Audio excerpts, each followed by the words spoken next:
तन्हाइयों में आपका हमराज, आपका चैनल अदब व अंदाज।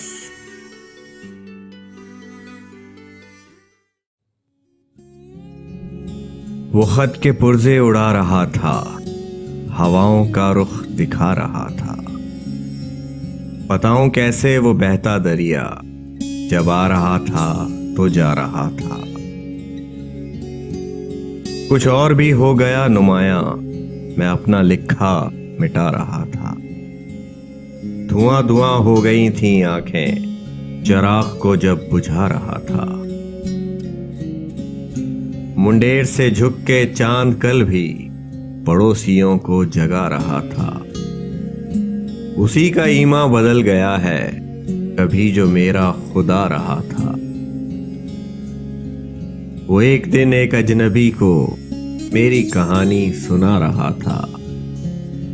वो उम्र कम कर रहा था मेरी, मैं साल अपने बढ़ा रहा था। खुदा की शायद रजा हो इसमें, तुम्हारा जो फैसला रहा था।